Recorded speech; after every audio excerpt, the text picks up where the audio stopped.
नमस्कार।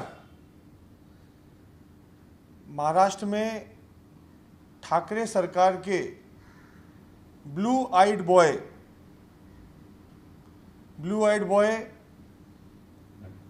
हमारे ऐसे लोग बोलते हैं कि माननीय मुख्यमंत्री उद्धव ठाकरे जी के ये आजकल ब्लू आइड बॉय हैं, जिनका नाम है इकबाल सिंह चहल। चहल साहब मुंबई म्यूनसिपैलिटी के बीएमसी के कमिश्नर हैं और पिछले 2 साल से हम देख रहे काफ़ी चर्चाओं में रहते हैं। कल एक विषय हम सबके सामने आया जिसमें 3 तारीख को पहली बार ऐसा मुंबई में, महाराष्ट्र में किसी सर्विंग म्यूनसिपल सिटिंग कमिश्नर को इनकम टैक्स का नोटिस सर्व हुआ।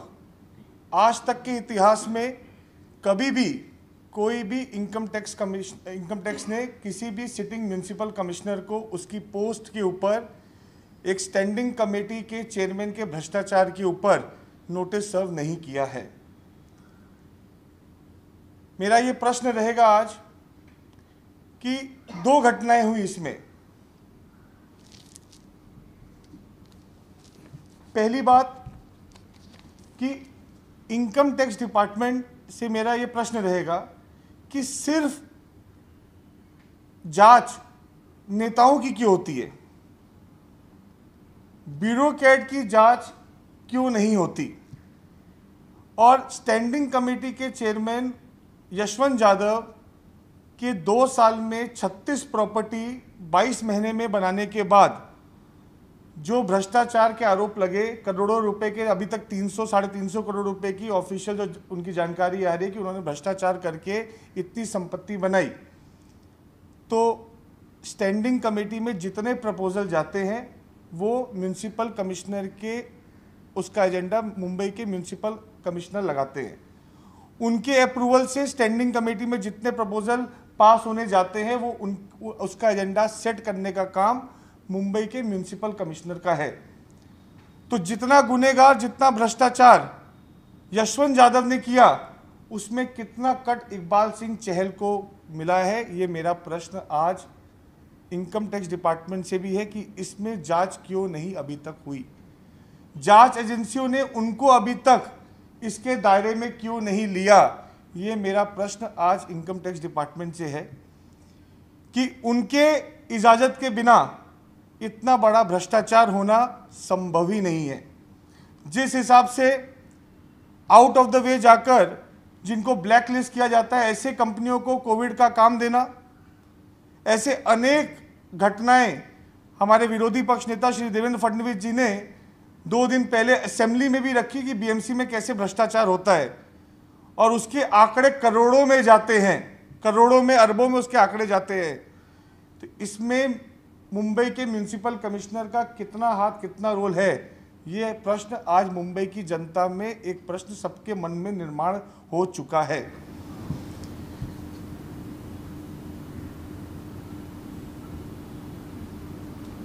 जिस हिसाब से यशवंत यादव जी की इंटरनेशनल, दुबई हो या बाहर हो, सब जगह उनके प्रॉपर्टीज की जांच चालू है। ये भी बातें सामने आ रही हैं कि विदेशों में इकबाल सिंह चहल साहब ने अमेरिका में बहुत संपत्तियां बनाई हैं और आने वाले वक्त में इसकी पूरी जानकारी हम इनकम टैक्स डिपार्टमेंट को देने जा रहे हैं। किसी ने एक फाइल बनाकर इनके पटेल से लेकर फिल्म स्टार से लेकर कैसे ये एक रैकेट वसूली का इन्होंने पिछले 2 साल में मुंबई में चलाया, इसकी ब्रीफ जानकारी देकर डिपार्टमेंट में हम 3 से 4 दिन के अंदर ये पूरी कंप्लेंट ऑफिशियल इकबाल सिंह चहल साहब के सामने कर रहे हैं। और प्रश्न सबसे बड़ा इनके कैरेक्टर पे इसलिए उठता है क्योंकि ये घटना हुई और बहुत लोगों के सामने आई लेकिन दबा दी गई। 3 तारीख को जब मुंबई म्यूनसिपल कमिश्नर को इनकम टैक्स ने उनके पद को, जो बोलते मुझे नोटिस नहीं आया, कमिश्नर को नोटिस आया, तो कमिश्नर आप है, जब आया तो आप पद पे बैठे, तो नोटिस के जवाब देना ये आपका अधिकार है। कोई नीचे का आपके ऑफिसर के ऊपर आप डाल के इस जवाबदारी से भागे तो इसमें कहीं ना कहीं दाल में काला नजर आता है या पूरी दाल काली नजर आती है। इन्होंने बहुत ही खूबसूरती से जब एक सम्मित ठक्कर नाम के इंसान ने 4 तारीख को ये ट्वीट किया कि big breaking, according to sources income tax is all set to enquire BMC commissioner Iqbal Singh Chahal in a standing committee chairman Yashwant Yadav case. A notice is this record has been served according to my sources. ये 4 मार्च को शाम को 5 बजे सम्मित ठक्कर ने ये tweet करके जानकारी दी। Notice 3 तारीख को सर्व हो चुका था और कमिश्नर को एड्रेस जब नोटिस होता है तो कमिश्नर के ऑफिस में ही जाता है और जिसके अंदर पूरी स्टैंडिंग कमेटी में कितने प्रपोजल्स पास हुए, कैसे कैसे कॉन्ट्रैक्टर थे, पूरी जानकारी मांगी गई। तो इकबाल सिंह चहल साहब डर गए।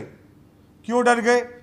अगर आपने कोई भ्रष्टाचार नहीं किया और गलत काम नहीं किया है तो आपको डरने की ज़रूरत क्यों थी? ये डर खुद में एक सवाल खड़ा करता है। इन्होंने तुरंत आज़ाद मैदान पुलिस स्टेशन में सम्मित ठक्कर के खिलाफ एक कंप्लेंट दर्ज कराई। जो ऑफिशियल बीएमसी के अधिकारी ने जाकर वहाँ पे कंप्लेंट दर्ज कराई कि गलत जानकारी सम्मित ठक्कर ने ट्वीट की है और उनके ऊपर एफआईआर दर्ज होना चाहिए और मानहानि का केस चलना चाहिए। पुलिस स्टेशन ने सम्मित ठक्कर के खिलाफ एनसी दर्ज की। एनसी दर्ज करने के बाद इस पे इंक्वायरी चालू हुई।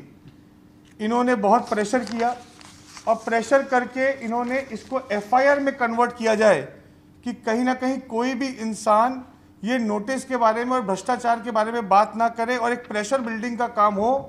इसके लिए इन्होंने 8 तारीख को आज़ाद मैदान पुलिस स्टेशन के आईओ ने मेट्रोपॉलिटन कोर्ट में जाकर इसको एनसी को एफआईआर में कन्वर्ट किया जाए, इसकी एप्लीकेशन लगाई। लेकिन कोर्ट ने एप्लीकेशन को भी एक्सेप्ट करने से इनकार कर दिया कि ये एप्लीकेशन को, ऑर्डर तो दूर की बात है, ये एप्लीकेशन को भी हम एक्सेप्ट नहीं करते। और कल हमने देखा कि किस तरह से ये नोटिस इनकम टैक्स डिपार्टमेंट का इकबाल सिंह चहल साहब जो मुंबई म्युनिसिपल कमिश्नर हैं उनको ये आया। और जब मीडिया ने उनसे सवाल पूछे तो उन्होंने जवाब दिया कि good afternoon, this above notice is in circulation, I have not visited IT office ever once. अरे भाई, आपको डर क्यों है? आप क्यों घबरा रहे हैं जाने से आईटी ऑफिस? जब आपने कुछ गलत नहीं किया है, आप दुनिया भर को नोटिस भेजते हैं, दुनिया भर के सर्वे कराते हैं, तो लोग उसमें सर्वे पे करवाते हैं ना, कोई भागते तो नहीं है ना, या उससे इनकार नहीं करते हैं। तो आपके मन में ऐसा क्या डर है? ऐसे कौन से भ्रष्टाचार हुए हैं जिससे आप घबरा गए हैं और आप इस बात पे प्रेशर बिल्डिंग, सरकार की पुलिस का प्रेशर लेकर गलत तरीके से केस करके इस बात को दबाने का प्रयास किया जा रहा है? आप लिखते this notice comes and get answered at appropriate lower levels. इतना सीरियस भ्रष्टाचार जो महाराष्ट्र में हुआ और जिसका व्याख्यान पिछले 2 दिन में देवेंद्र फडणवीस साहब ने भी असेंबली में किया और उसको लोअर लेवल बोलकर ख़त्म कर देने का काम अगर मुंबई म्युनिसिपल कमिश्नर, ये पूरे देश में, महाराष्ट्र में इतनी बड़ी बीएमसी, 40,000 करोड़ की बीएमसी में ये बात करते हैं तो ज़रूर कुछ ना कुछ इसके पीछे दाल में काला है। और मेरा ऐसा मानना है कि ये हैंड इन हैंड जिस तरह से माइक बंद करके टेंडर्स दिए गए, ओवर इन्वॉइसिंग की गई, करोड़ों रुपए के काम को अरबों बताकर लोगों को फेवर्स किए गए, इसकी जांच से आप क्यों भाग रहे हैं? मुंबई म्युनिसिपल कमिश्नर क्यों भाग रहे हैं? मुंबई के आमदार अमित साटम जी बहुत दिनों से इस विषय को लेकर बोलते आ रहे हैं और उन्हें कई बार असेंबली हो या आउट ऑफ असेंबली हो, इनकी कुर्सी के ऊपर उन्होंने बहुत प्रश्न उठाए, इनके चरित्र के ऊपर बहुत से प्रश्न उठाए। और मुझे ऐसा लगता है कि एक आपके माध्यम से बताना चाहूँगा, एक किताब अगले 15 दिन में अमित साटम लॉन्च कर रहे हैं जिसका नाम है बीएमसी, भ्रष्ट म्युनिसिपल कमिश्नर। ये किताब 15 दिन में 2 साल में हुए भ्रष्टाचार, 2 साल में कैसे करोड़ों रुपए के बीएमसी के अंदर भ्रष्टाचार हुआ है, इस पे किताब अमित साटम जी लेकर आ रहे हैं। और मैं जांच एजेंसियों से ये दरख्वास्त करूंगा कि जितना दोषी पॉलिटिशियन है उतने ही दोषी उसको फाइल को अप्रूव करने वाले ब्यूरोक्रेट भी हैं। सिर्फ यशवंत यादव को जांच के घेरे में लाना ये कहीं ना कहीं नाइंसाफी होगी। इसके साथ साथ जो अधिकारी भी इसको प्रमोट करके इसके अंदर जिन्होंने अप्रूवल किया उनकी भी उतनी ही जांच होनी चाहिए। इसमें किधर भी सिर्फ यशवंत यादव के ऊपर टारगेट करके जांच नहीं होनी चाहिए। ये मेरी मांग देश के एजेंसियों के साथ रहेगी। ये सब आने वाले समय में कितने स्क्वायर फीट, किधर बंगले, कौन सी स्ट्रीट के ऊपर कितनी प्रॉपर्टीज बनाई है, वो सब आपके सामने रहेगा। दूसरा विषय जिसके लिए हम यहाँ पे इकट्ठे हुए हैं, हमने देखा कि मुंबई में जब से मुंबई पुलिस कमिश्नर संजय पांडे जी बने हैं, चक्रव्यूह, लोग महाभारत का आजकल बहुत व्याख्यान करे, कोई शिखंडी की बात करता है तो कोई अर्जुन और किधर कर्ण बोला जाता है। तो मैं ये आपके माध्यम से बता दूं कि चक्रव्यूह जो रचा गया द्वापर युग में, जो अभिमन्यु था वो सातों गेट तोड़ नहीं पाया क्योंकि उसको पता नहीं था कैसे तोड़ा जाता है। लेकिन ये कलयुग में अगर महाविकास आघाड़ी ये चक्रव्यूह की रचना कर रही है तो मैं बता दूं ये मैं कलयुग का अभिमन्यु हूँ। आप जितने नोटिसेज और जितने झूठे फैब्रिकेटेड केसेस करने का सोचेंगे तो ये सातों गेट तोड़ना मुझे अच्छी तरह आता है और गेट तोड़ के विजय करना भी आता है। ये वक्त आने पर आप सब देखेंगे और आप सबको पता चलेगा। ये बोलते हुए आज की प्रेस कॉन्फ्रेंस को मैं यहाँ पे ख़त्म करता हूँ और मुझे जो बोलना था मैंने पूरा बोल दिया। धन्यवाद। किसी के प्रश्न है तो मैं उत्तर दूंगा। जी, म्युनिसिपल कमिश्नर को लेकर जो आपने बातें कही हैं कि उनकी प्रॉपर्टीज हैं मुंबई में, मुंबई के बाहर, देश के बाहर भी, ऐसा आपका कहना है, तो इस बारे में किस तरह के सबूत और कब तक आप देखिए कौन से आंगड़िया, कौन से पटेल। अभी हमने देखा कि एक पुष्पक बुलियन नाम के कंपनी चंद्रकांत पटेल के रिलेशंस के ऊपर नंदकिशोर चतुर्वेदी जिस हिसाब से एक केस हुआ और प्रॉपर्टी सीज हुई, तो मेरा प्रश्न है चंद्रकांत पटेल भी आंगड़िया चलाते हैं। चंद्रकांत पटेल भी आंगड़िया मुकुंद करके उनका एक आंगड़िया है जो चलाते हैं। क्या सौरभ त्रिपाठी ने उनसे पैसे मांगे थे कि इतने फास्ट एक्शन लेकर, क्या रिलेशन था चंद्रकांत पटेल और सौरभ त्रिपाठी का? ऐसे कौन सी डील हुई थी जिसके कारण इतना फास्ट एक्शन लेकर इस तरह से केस फैब्रिकेट करके आईपीएस को सस्पेंड किया गया? ऐसी कौन सी, किसकी दुखती नस दब गई थी, किससे पैसा मांग लिया गया था कि इतना फास्ट? ऐसे तो बहुत से आरोप लगते हैं लेकिन जिस हिसाब से एक्शन, अच्छी बात है, भ्रष्टाचार हुआ, गलत पैसा मांगा गया, उसके ऊपर एक्शन हुआ, इसका मैं स्वागत करता हूं।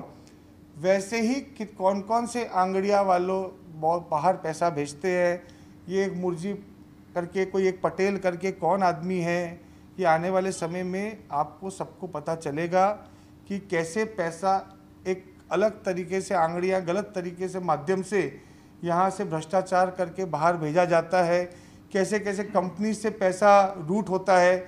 मैंने आपसे पहले भी बात कही थी एक आईपीएस अधिकारी की, ज़्यादा टाइम नहीं लगेगा, थोड़े समय की बात है, बहुत जल्द जैसे नवाब मलिक का नकाब 1993 के ब्लास्ट के आरोपियों के साथ संबंध से उठा है, वैसे ही एक आईपीएस का भी नकाब बहुत जल्दी उठने वाला है।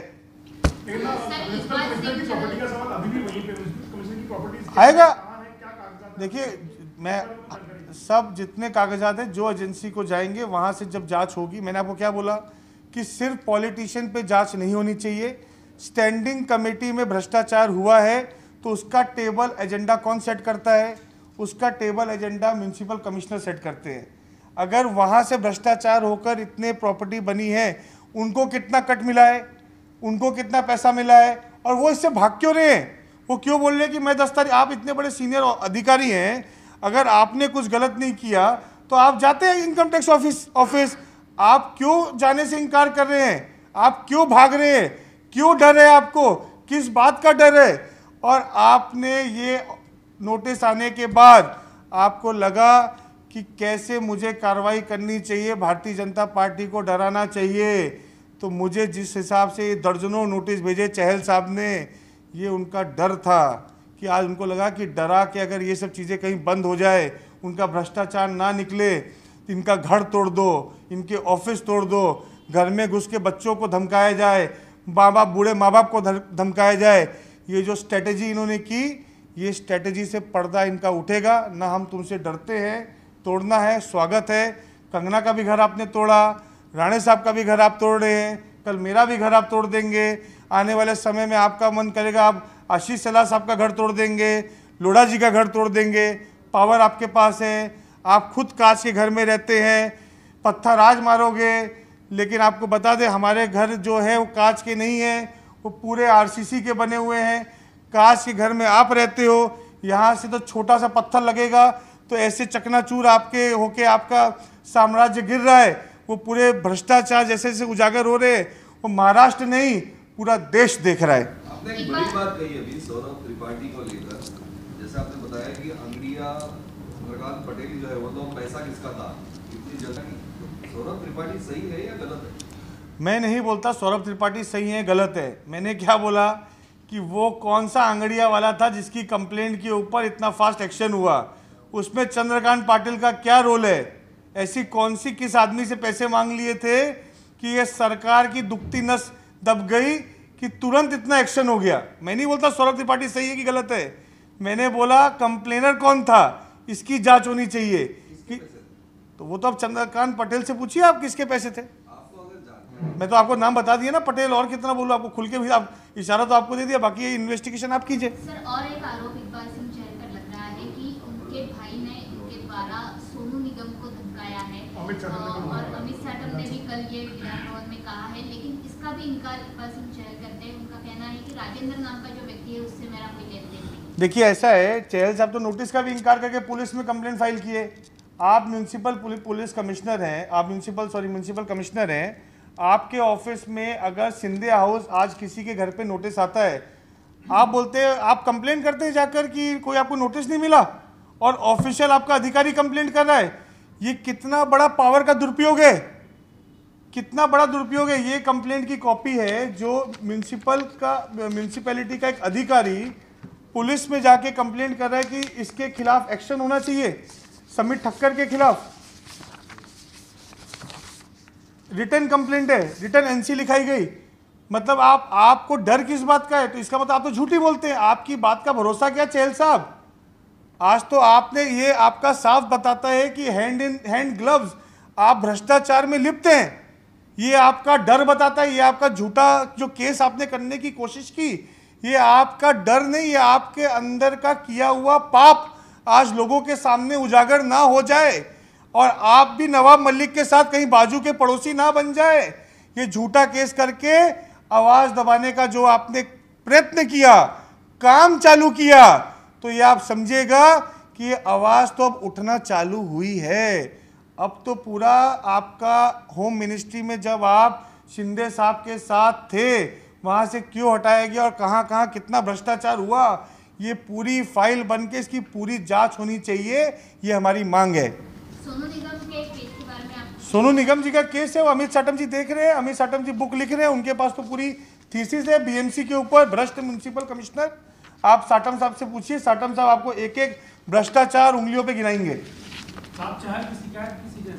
सबके पास करूंगा और सबूत के साथ करूंगा, सीबीआई एंटी करप्शन में भी करूंगा, सब जगह करूंगा। ऐसी कोई एजेंसी नहीं जहां पे नहीं करूंगा। और बाकायदा जैसे नवाब के पेपर्स के साथ हुआ ट्रांजैक्शन, 7 प्रॉपर्टी और बोल देता हूं मैं टाइगर मेमन की, कैसे कैसे टाइगर मेमन की प्रॉपर्टीज को लिया गया, कैसे कैसे टाइगर मेमन की प्रॉपर्टी, टाइगर मेमन के पैसे नवाब मलिक के पार्टनर के पास थे, जो ऑफिशियल सीबीआई के पेपर में है। 44 लाख रुपए देकर भी उनको छोड़ दिया गया।